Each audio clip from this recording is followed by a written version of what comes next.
Today, you can watch your city in action. This is a quick review of Deputy City Attorney Jeff Goodson's presentation at the executive session of the Clarksville City Council on January 28th.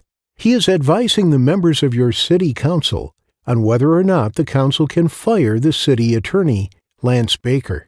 During his comments, Mr. Goodson offers his opinion that this resolution to fire Lance Baker would be illegal.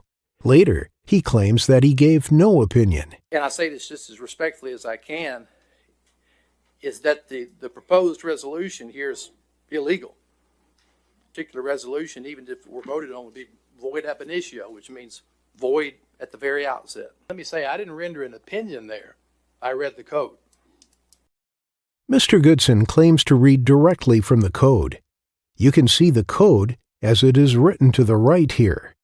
Follow along as Mr. Goodson reads it. 1.5-1001 F2B, quote, the mayor will present the charges and provide due process. Two components there. The mayor will present the charges and provide due process. And department heads and city officials will be afforded the same process as other employees, except that they may appeal to the city council instead of the mayor. Subpart B then goes on to say, that, and again, this is how to discipline a department head. The city council may sustain the action of the mayor or may reinstate the department head or city official.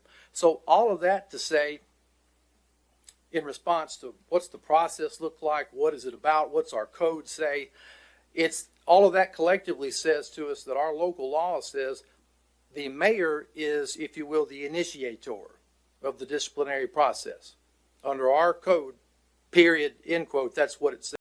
During his reading of the code, Mr. Goodson left out two critical sentences that show that the City Council has the power to fire Lance Baker.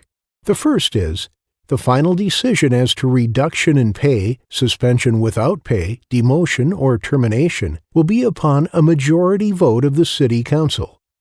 The second missing sentence is, if the reduced, suspended, demoted, or terminated department head or city official is unwilling to abide by the decision of the City Council, he or she will stand discharged as of that date.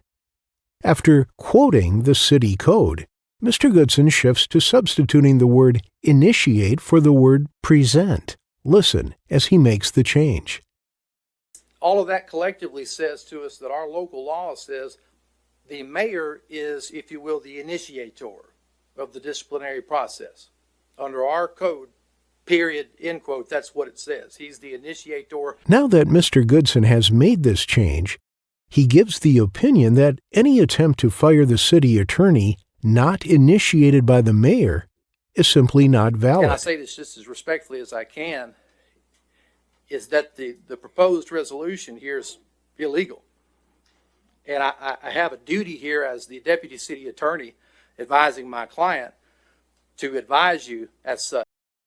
In reality, the word present simply means that the mayor will convey the charge or resolution. It is an administrative function. He has no choice.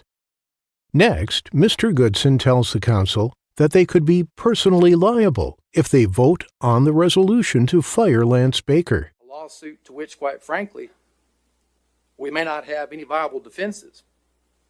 A lawsuit where a defendant could be the city of Clarksville, obviously, but in addition, individual council members. As the deputy city attorney, Mr. Goodson should be familiar with legislative immunity.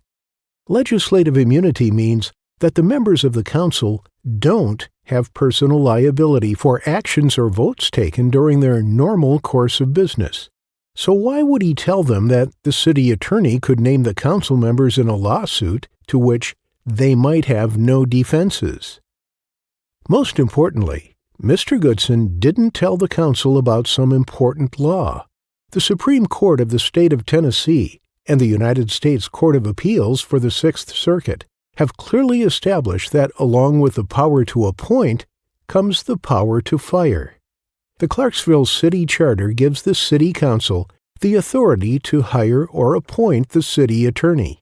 So the truth, contrary to Mr. Goodson's presentation, is that, along with the power to appoint, comes the power to fire.